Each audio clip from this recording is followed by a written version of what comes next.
Sir ये लीजिए आपका 5,000 का बिल। मैम आप ये कैसी बातें कर रही है? 5,000 रुपये का बिल? अभी तक तो मैंने कुछ खाया भी नहीं है। अरे सर ये आप क्या बोल रहे हैं? जस्ट अभी तो आपने इतना सारा खाना खाया है, पूरी की पूरी टेबल भरी हुई थी। मैंने अपने वेटर से कह के क्लीन कराया है, बस अभी अभी। मैम आपको ना शायद गलतफहमी हुई है। मैं 5 मिनट में 5,000 रुपये का खाना कैसे खा सकता हूँ? देखिए सर, आप इतना सारा खाना खाने के बाद इस तरीके से मुकर नहीं सकते बिल पे करने से। अरे सना, एक मिनट यहाँ ना। यस सर, अभी आई। सर अब बस 1 मिनट रुकिए, मैं अभी आई। अरे सना, क्या बात होगी? तुम उस बेचारे गरीब को इतना क्यों सुना रही हो? अरे सर उसकी हालत तो देखिए, ऐसे फटे हुए कपड़े पहने हुए उसने और इतना अजीब सा लग रहा है वो दिखने में, और उसके अंदर से ना इतनी गंदी बदबू आ रही है कि इसकी वजह से हमारे आसपास के कस्टमर्स भी परेशान हो रहे हैं। उसके आसपास कोई बैठ भी नहीं रहा इसी वजह से। उसके यहाँ आने से हमारे ही रेस्टोरेंट की रेपुटेशन खराब होगी सर।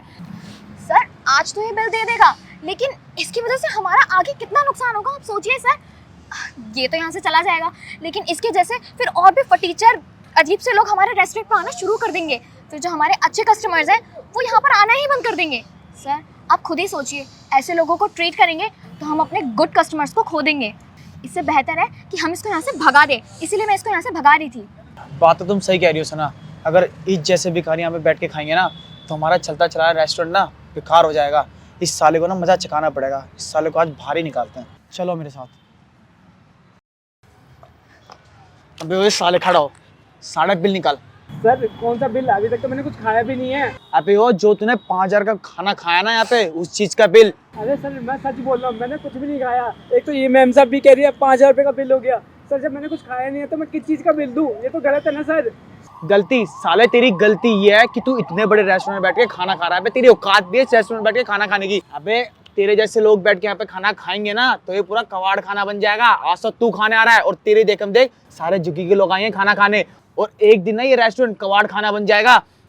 और तेरी दूसरी सबसे बड़ी गलती ये है कि तू गरीब है और गरीब जगह से आया है। तेरे कपड़े फटे हुए और तेरे अंदर से गंदी बदबू आ रही है। तेरी वजह से हमारे बाकी के जो कस्टमर्स हैं ना वो परेशान हो रहे हैं, और हम नहीं चाहते कि वो लोग यहाँ से भाग जाएं just because of you. Sir मेरे हाथों में ना बहुत तेज खुजली हो रही है इस गंदी नाली की कीड़े को एक थप्पड़ लगाने की। मारो इसे एक थप्पड़। हाँ मारो ना। तू ना ऐसे नहीं मानेगा। जरा नीचे बैठ। बैठ साले नीचे। हाँ मुझसे गलती हो गई। बैठ ना, खड़ा हो। बैठ बैठ साले, बाहर निकल यहाँ से। चल तुझे खिलाऊंगा खाना आज यहाँ का आया। चल साले। और सुन, दोबारा दिख गया ना तो साले मार दूंगा जान से। कहाँ से आ जाते हैं? आपने बिल्कुल ठीक किया सर, जो उसे यहाँ से भगा दिया। सही कह रही हो। और सर को पता लगेगा ना तो सर भी बहुत खुश होंगे। चलो। हाँ जी सर, बस मैं आ चुका। नहीं 2 मिनट में मैं पहुंच ही रहा हूँ। ओए ओए ओए, रुक रुक रुक। अरे भाई साहब खड़े हो, आपके लगी तो नहीं ना? नहीं भैया मेरे कुछ भी नहीं लगी। अपना ये बैग रखो और आगे से ना ध्यान रखना। भाई साहब आपका बहुत बहुत शुक्रिया। आपको नहीं पता आपने मेरी कितनी मदद करी है। ये मेरे घर के कागजात थे, मैं कोर्ट लेके जा रहा था, और अगर आज ये कागजात चोरी हो जाते तो मेरे पास सिवा पछताने के और कोई रास्ता नहीं रहता। अरे भैया कोई बात नहीं, अपना टेंशन मत लो, ये तो मैंने इंसानियत के तौर पे करा है। 1 मिनट, आप एक काम कीजिए, ये कुछ पैसे हैं। अरे नहीं भैया, आप ना पैसे मत दो। अगर आपको कुछ मदद ही करनी है ना तो भैया मेरे को ना बहुत भूख लग रही है, मुझे बस कुछ खिला दो। अरे तुम्हें भूख लग रही है? कोई बात नहीं, एक काम करो, यहाँ पास में ही ना मेरा मूनबक्स कैफे है, तुम वहाँ चलो मेरे साथ, मैं तुम्हें खाना खिला देता हूँ। अरे नहीं भैया, मैं मूनबक्स कैफे नहीं जाऊँगा। वहाँ पे ना अभी मैं थोड़ी देर पहले ही गया था, वहाँ पे एक सर और एक मैडम थे, उन्होंने मुझे मारा और बिना फालतू में ही मारा। और भैया पता है मैंने वहाँ पे कुछ खाया भी नहीं था, और मेरा ना 5,000 रुपये का बिल बना रहे थे बिना फालतू का ही। और भैया उन्होंने ना मुझे धमकी दी है, अगर उस कैफे में दोबारा जाऊँगा ना वो मुझे जान से ही मार देंगे। नहीं भैया मैं वहाँ पे नहीं जाऊँगा, प्लीज़ भैया। क्या सच में तुम्हें अच्छे से पता है कि तुम मूनबक्स से गए थे? हाँ भैया मैं मूनबक्स कैफे ही गया था। तो मैंने घबराने की कोई ज़रूरत नहीं है। अगर उन लोगों ने तुम्हारे साथ बदतमीजी करी है तो उनके किए की सज़ा ना उन्हें ज़रूर मिलेगी। तुम चलो मेरे साथ। नहीं भैया, उनको पता लगा ना वो मुझे सच में मार ही डालेंगे। बहुत हरामी लोग हैं भैया, मैं नहीं जाऊँगा। ठीक है, 1 मिनट।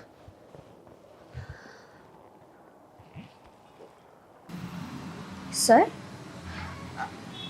हेलो, हाँ जी सर बोलिए। हाँ सना, तो कैफे कैसे चल रहा है? सर रेस्टोरेंट में सब कुछ बिल्कुल ठीक चल रहा है। आप बताइए, आपने अचानक से इस तरीके से कॉल किया? तुम एक काम करना, शाम को मेरे घर पे आ जाना रिक्की के साथ, मुझे कुछ बात करनी है तुमसे। Okay okay sir.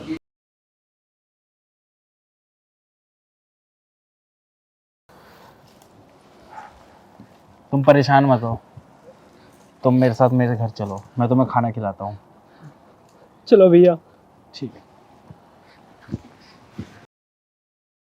रिक्की, मुझे धर्मेंद्र सर की ना कॉल आई थी अभी अभी। उन्होंने मुझे और तुमको अपने घर बुलाया है। अरे क्या बात कर रही है, शायद हमारे प्रमोशन के लिए बुला रहे होंगे, और बुलाएंगे भी क्यों नहीं, आखिर हम दोनों इतनी मेहनत जो करते हैं, पूरा रेस्टोरेंट संभाल रखा है सर का हमने। सही कह रहा है। और तुझे याद है लास्ट टाइम भी सर ने यही किया था, हम दोनों को अचानक से कॉल करके घर बुलाया था और प्रमोशन दी थी।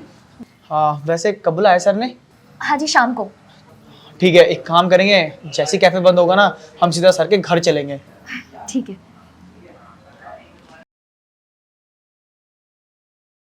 भैया आप ही बताओ मेरी गलती क्या थी? उन्होंने मेरे को बिना फालतू में मारा भी। मैं गरीब हूँ तो क्या, मैं बड़े रेस्टोरेंट में खाना नहीं खा सकता? उस रेस्टोरेंट में खाना खाता तो पैसे देता, बट उन्होंने मेरी एक भी नहीं सुनी। आते के साथ वो मुझे मारने लग गए। इसी बीच में ना भैया मेरे पैसे गिर गए। और पता भैया, मैं 2 दिन से ना बहुत भूखा हूँ और मैंने ना खाना नहीं खाया। सलमान, तुम बिल्कुल सही कह रहे हो, उन्होंने सच में तुम्हारे साथ बहुत बुरा किया है। पर अब ना तुम परेशान मत हो, वो आते ही होंगे।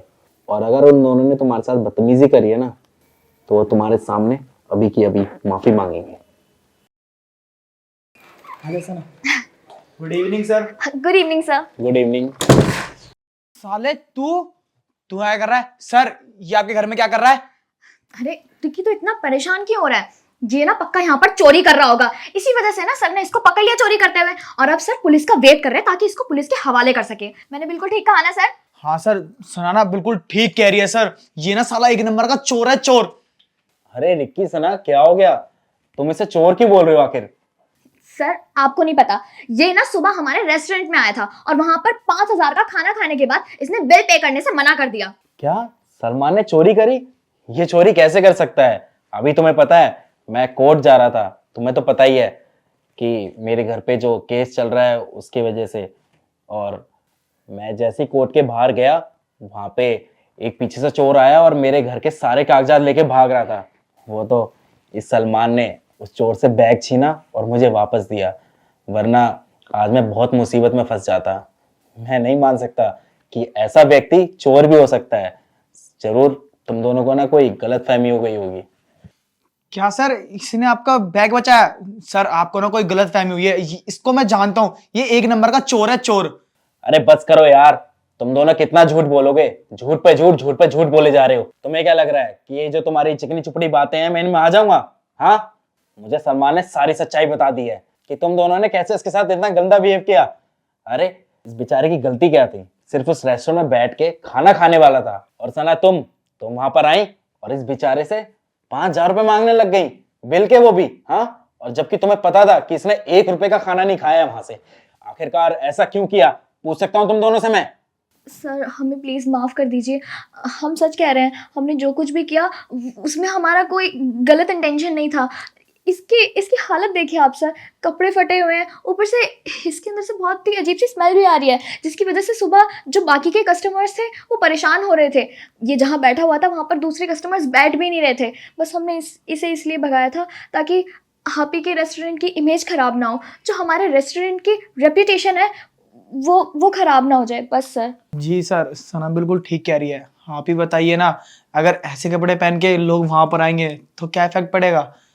बिल्कुल बिल्कुल सही कहा रिक्की ने सर, और हम लोग सिर्फ और सिर्फ आपका और रेस्टोरेंट का फ़ायदा देख रहे थे, बस हमारा कोई भी बुरा इरादा नहीं था सर। मैं मानता हूँ कि तुम दोनों की इंटेंशन बिल्कुल गलत नहीं थी, पर जो तुम दोनों ने ये तरीका अपनाया ना, तुम दोनों का ये तरीका बिल्कुल गलत था।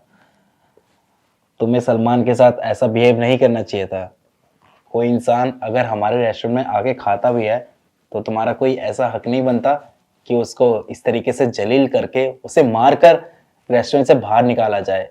अरे क्या वो इंसान नहीं है? अगर उसके कपड़े फटे हुए हैं तो इसका मतलब ये नहीं है कि वो फ्री में खाना खाने आया है या भीख मांगने आया है। और मैं तो ये सोचता था कि मेरा जो स्टाफ है वो वेल ट्रेंड है, कस्टमर्स के साथ बहुत अच्छे से ट्रीट करता है, पर मुझे नहीं पता था कि तुम दोनों कस्टमर्स को उसके कपड़े से जज करते हो। सच में तुम दोनों ने आज बहुत बहुत गलत किया है। आज मुझे बहुत ज़्यादा शर्मिंदा होना पड़ रहा है, वो भी सिर्फ और सिर्फ तुम दोनों की वजह से। माना कि तुम दोनों कुछ अच्छा करने जा रहे थे, पर एक बात बताऊं, तुम दोनों ना कुछ अच्छा करने के चक्कर में ना बहुत बड़ी गलती कर बैठे। अगर अब भी तुम्हारी आंखों में शर्म है और तुम दोनों को अपने किए पे पछतावा है, तो इस सलमान से माफ़ी मांग लो, क्योंकि अगर इंसान माफ़ी मांग लेना तो वो छोटा नहीं हो जाता, बल्कि सामने वाले की नज़रों में बड़ा हो जाता है। सर आप बिल्कुल ठीक कह रहे हैं, हमने जो कुछ भी किया वो इंसानियत के नाते बहुत ही ज़्यादा गलत था। प्लीज़ आप हमें माफ़ कर दीजिए। हमने सुबह जो भी आपके साथ किया वो सच में गलत था और शायद हमारी गलती माफ़ी के लायक नहीं है, पर प्लीज़ हो सके तो हमें माफ़ कर दीजिए। जी सर, आज के बाद ना हम किसी के साथ कभी कुछ ऐसा गलत नहीं करेंगे। और भाई प्लीज़ हमें माफ़ कर देना, हमने तुम्हारे साथ बहुत गलत किया। भैया मैं आपसे एक बात कहना चाहता हूँ, हम झुग्गी वाले हैं तो क्या हुआ, हमारे बड़े सपने नहीं होते हैं। एक बात ना हमेशा ध्यान रखना, कभी ना किसी गरीब पे ऐसा जुल्म आगे से कभी मत करना। वैसे सर वो हमारे रेस्टोरेंट में वेटर की प्लेस खाली है, तो हम बस यही सोच रहे थे कि अगर ये वहाँ पर जॉब कर ले हमारे रेस्टोरेंट में एज अ वेटर तो शायद अच्छा होगा। सलमान, क्या तुम मेरे रेस्टोरेंट में काम करना चाहोगे? हाँ भैया मैं ना काम कर लूँगा, आपको ना कभी शिकायत का मौका भी नहीं दूंगा। चलो ये तो बहुत अच्छी बात है, तो कल से जॉब पे आ जाना, ठीक है? ठीक है भैया। और रिक्की सना, मुझे बहुत अच्छा लगा कि तुमने माफ़ी मांगी, पर हाँ आज के बाद ना तुम दोनों कभी भी किसी के साथ ऐसा बिहेव मत करना। जी सर बिल्कुल, हम आगे से बिल्कुल ध्यान रखेंगे कि कभी भी किसी के साथ इस तरीके का बिहेवियर ना करें। ठीक है, अब तुम दोनों जा सकते हो। Thank you sir. Thank you. Hi Vinay Sharma family, कैसे हैं आप लोग? उम्मीद करता हूँ आपको वीडियो अच्छी लगी होगी। बाकी इस वीडियो में जो मैसेज देने की कोशिश की गई है वो यही है कि हमारे को अपनी ईगो को बहुत ज़्यादा अपने पर हैवी नहीं होने देना चाहिए। ये प्रॉब्लम ना आजकल हर दूसरे तीसरे व्यक्ति को है कि जब उसकी ईगो हर्ट होती है ना तो व्यक्ति गलत काम करने के लिए मजबूर हो जाता है, या सामने वाले को इंसल्ट करने के लिए वो कुछ भी किसी भी हद तक गुजर जाता है और वहीं पर हम गलत हो जाते हैं। और आपको पता है कि आप उस ईगो के चलते सिर्फ खुद भी सफ़र नहीं करते हैं, आप सामने वाले को, उसकी फैमिली को और अपनी फैमिली को भी सफ़र में डाल सकते हैं। तो बस यही कहूँगा कि थोड़े से पेशेंस बिल्ड कीजिए, थोड़े माइंड को रिलैक्स रखिए और ईगो हो सके जितनी ज़्यादा कम उतनी ज़्यादा कम रखिए, क्योंकि ईगो से इंसान का नुकसान नहीं होता है। हमारा तो नुकसान होगा, सामने वाले का भी नुकसान होगा। और बस 2 मिनट की ईगो सेटिस्फेक्शन के लिए किसी व्यक्ति के साथ बुरा करना सही नहीं है। और पेशेंस होंगे तो लाइफ में आप बहुत ज़्यादा तरक्की कर सकते हैं। बाकी जो हमारा मोटिव होता है वो मोटिवेशनल वीडियोज़ होता है, समाज में एक परिवर्तन लाना चाहते हैं। बाकी आप लोगों की शेयरिंग की सबसे ज़्यादा ज़रूरत होती है, वही हमारी ताकत है, वही हमारा प्रोत्साहन है। मिलता है अगली वीडियो में, तब तक bye bye, take care, love you all और शेयर करते हैं।